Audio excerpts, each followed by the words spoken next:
Ever since its introduction, Nika has always been seen in a positive light, from Who's Who retelling the story of the supposed sun god freeing the slaves to Jinbei, to Luffy defeating Kaido in his most free form, of course, which is Nika. Even the Gorosei rather anger Kaido than Nika re-emerge in the One Piece story, and with Egghead Island continuing the positive vibe, which is Nika being this beacon of hope, bringing joy and laughter across the world, Elbaf is a bit more refreshing when it comes to how Nika is portrayed, because they don't actually know, and because of this, there's many different interpretations, and Elbaf believing in Nika the most, more than any other island, with Shamrock even commenting how they used to rule the New World when it comes to the Giants. Expect Oda to capitalize on Gonko stating she fears Nika the most, and the Giant Kids being afraid of Nika so much that an evil Nika is now here. So like the video, subscribe to the channel as we do a deep dive on not evil Luffy, but rather evil Nika, which might have more substance than the fans think, as Oda has been foreshadowing Nika since Skypiea. He definitely has a lot of tricks up his sleeve, so let's not waste any more time. Now, during Thriller Bark, a lot of people really like to downplay the arc. They say it only gets good when Kuma and the Zoro absolutely nothing part happens. But if I'm being completely honest, as the One Piece story goes on, the Thriller Bark becomes more memorable because of all the foreshadowing from Ryuma and the samurai element to Moria and Kaido.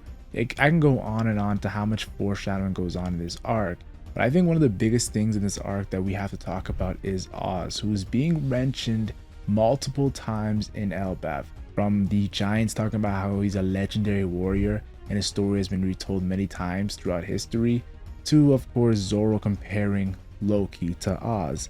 And everybody knows the whole Oz situation is from Moria, and Moria getting this zombie. Moria seems to know a lot about historic members back in the days, as a lot of his people that's working for him are dead characters, and Oz was his favorite. Now Oz is obviously an ancient giant race. This has been revealed on the Elbaf arc, and I feel like the fact that Oz had Luffy's shadow and was fighting, of course, the Straw Hat Pirates with Luffy's shadow and kind of his personality, and he was even stretching like Luffy. If anything, Oz had not the Gomu Gomu no Mi, but rather the Nika Devil Fruit.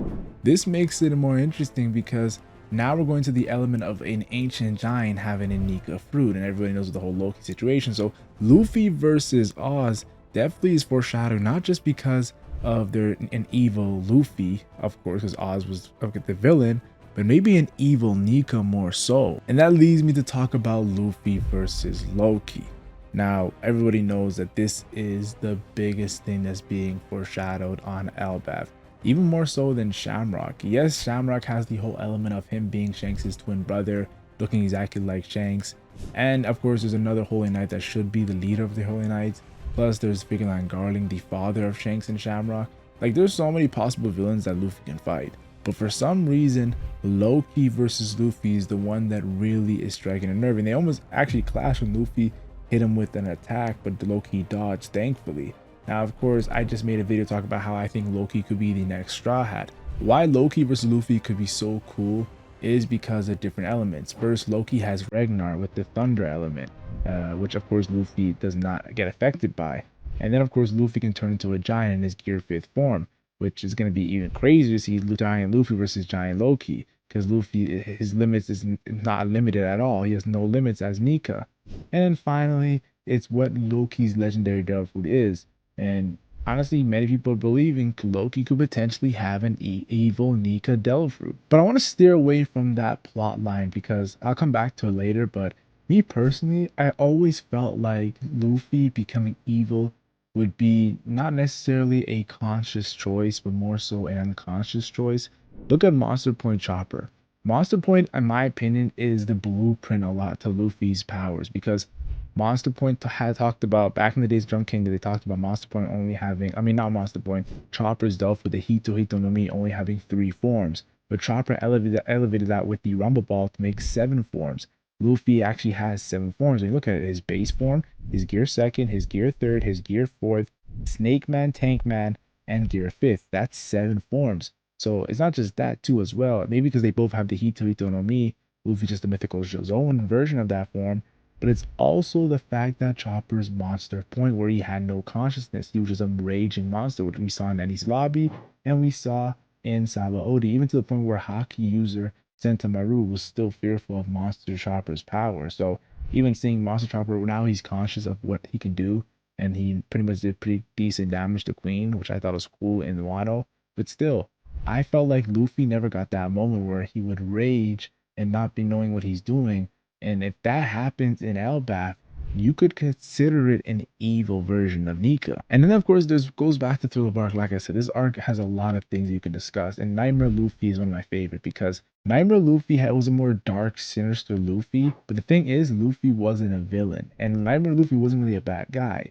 It was just Luffy elevated by so many shadows. And you understand, you kind of take the trait of the shadows you take. So they put so many shadows into Luffy. I believe it was around 100, and some of those shadows were not the best of people. You have to think. So that's why Nightmare Luffy had a little bit of sinister Luffy look. And I feel like Nightmare Luffy could definitely be seen as foreshadowing to an evil Nika. Because at the end of the day, Nightmare Luffy is just an elevation of the Nika Delphi with shadows. And of course, many people think that Mori is still going to have a role by bringing back Nightmare Luffy. And that could be a situation where Luffy loses control of his consciousness and he becomes evil Nika. Because now we're not really looking at Luffy becoming evil, more so the Delphi itself, because Zoan Delphus have a will of their own. Don't forget this was stated. Just look at Empo Down. Empo Down is probably my favorite arc, one of my favorite arcs in the series. Not my absolute favorite, but it's because there's so many cool little details. And one of them is when Crocodile mentioned the awakened jailers, these beasts, these Zoan beasts that were awakened. And honestly, a lot of back in the days, we thought this was the blueprint of Zoans being awakened. But of course, later on, we find out that it's not. They're actually failed awakened Zoans that lost consciousness. Kind of like Monster Chopper in a sense. And Luffy never went through that process. Lucci never went through that process. But when you awaken your Zoan, there's always the fear of going through that process. And I feel like the fact that that is a possibility, what if Oda likes to give, when Luffy comes to progressing his Gear 5 fruit, because right now Luffy's in his peak. When you're in your peak, you can't really change that. So what, maybe Luffy doesn't go really through a progression of becoming this evil Nika, but more so a regression and to uncontrolling his power, having insane power but not being able to control it, which would make evil Nika come out, which Luffy will be stronger, but he won't be conscious and not will be not pointless in a sense, because Luffy is a battle genius. He has to be conscious of the move he's doing. It's like when Luffy was doing that dumb thing against NL where he was acting like an airhead, so NL couldn't predict his moves. Just look at the Kaido versus Luffy fight. Luffy gets hit with one of the most destructive hits because of CP0 getting involved, and Luffy gets back up, and we all saw chapter 1043 where Luffy's hair seemingly is looking very mysterious, and Zunisha's like, oh, Joy Boy's back.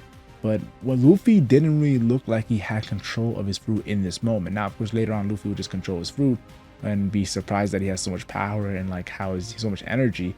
But before this, it looked like Luffy was gonna have no control of the power he was about to have. So Luffy awakening Nika, awakening his Delph fruit, awakening Gear 5, in my opinion, is maybe a hint to an evil Nika coming out. And then there's Bonnie. I think Bonnie really made us look at Nika different. And I know people like to complain about Bonnie having the Nika form, but honestly, I think Oda did that more so to show that Luffy is gonna, how to say this, have different Nika forms in a sense.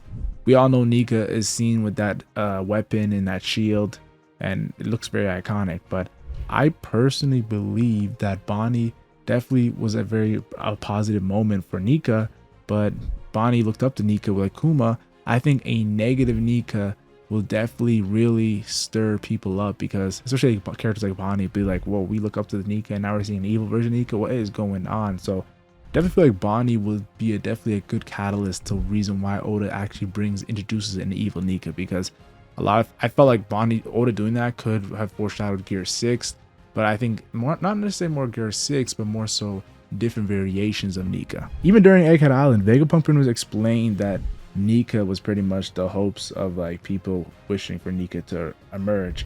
And then of course we know the origins of Delphus was because of people's dreams. And this connects to evil Nika, because if there's a Nika on when it comes to the good side, definitely people could have hoped for a Nika to counteract that Nika in a sense. Now some people be like, wait a minute, are you trying to tell me that there's another Nika Delphi? Who knows, guys, because we all know that King Harold looks to be in cahoots with the world government, and now they're asking for Loki to join.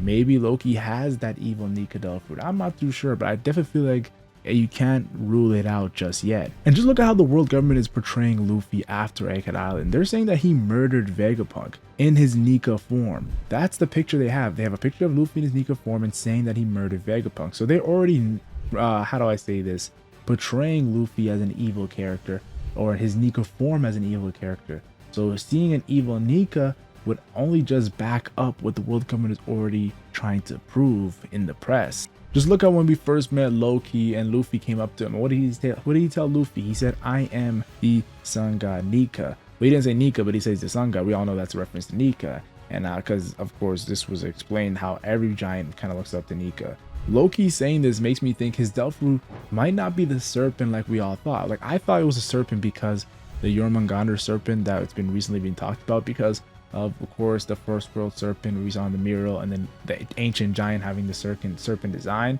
But I don't think Loki might not have that. I think if Loki genuinely believes he's that and he has a legendary Delph, it could be something similar to Nika. Now me personally, I'm trying to stray away from that. I'm more so rather see Luffy not be able to control his Nika fruit, and that's where the evil Nika comes apart. But definitely you gotta entertain a little bit of that side when it comes to Loki. Even Road is a part of Hiruden's crew, and he was kind of a big player in the first couple chapters of Elbaf. He exposed everyone wants to be Nika, as the giants all have different variations of Nika. They believe in liberation, destruction, and laughter. And my theory is there's probably might be two Nikas, one a liberating Nika that laughs, and the other a destructing Nika that laughs as well. Honestly, it reminded me of Beerus from Dragon Ball Super when it comes to destruction. If Nika has that side to him, I truly believe it's going to be interesting, because remember that foreshadowing or that seeing into the future that Madame Shirley did during Fishman Island, saying that Luffy would destroy Fishman Island? What if it wasn't Luffy, more so evil Nika that actually destroyed Fishman Island? That would be crazy. And just look at the Harley text. The Harley text is a big deal in Elbaf. And Ja Rule kind of explained in the Harley text that the world was destroyed twice, and Nika has always been a player when it comes to the world destroying. So maybe there's an evil Nika, maybe not in the first world, maybe in the second world. I think the second world is not going to be evil Nika because Joy Boy and how much he's been characterized as a good person. So I think if there's going to be an evil Nika in the history, it has to be the original Nika with the serpent and Imu's original, that original dragon Delph we've seen. There could be an evil Nika, maybe the truest form. The origins of Nika could be evil, but Joy Boy took that Delph fruit and actually made it good. Took the devil of the Nika fruit and made it good. And that would be crazy. Now, if you actually look at the Harley text, we see the first world, they prayed for Nika and he appeared. The second world, pretty much a man killed the sun and became Nika, which I'm assuming is eating a Delph fruit from Joy Boy. And the third world, Nika guided the world to its end, which is Luffy. So if I had to believe, the second and third world seemingly has to be a good Nika. So the first world is the only one I'm thinking, just from the Harley text and reading it, there's a possibility of that being, of course, how do I say this? Because if you think about it, Joy Boy killing the sun is killing the origins of the Nika Delph. So that's why I can see maybe a dark evil Nika from the first world. But just to end off this video, because I know you guys are sick and tired of me saying evil Nika, like everyone thinks Nika is a real Nika. Okay, that joke maybe didn't land, but still, I want to end this video off by saying this. I think Luffy loses control of his Nika powers, like impel down jailers, and going ape shit like he did in Wano, like he did in Wano, and kind of like how Big Mom did in the past. In Elbaf would be cool to see, like seeing an evil Nika Luffy out of control and defeating Ja Rule, and everyone just so sad about it. But I'm just thinking, wait, Ja Rule was actually in cahoots with Mother Caramel and the world government, and that's why Loki put a sword in his head. So evil Nika doing a good thing by accident would be a cool element in the story. But yeah, I'm not the biggest like jumping on the evil Nika bandwagon, but I thought it was entertaining because of chapter 1142 and how it had that evil Nika when it comes to the children fear. So that's my thoughts. Debate in the comment section. But yeah.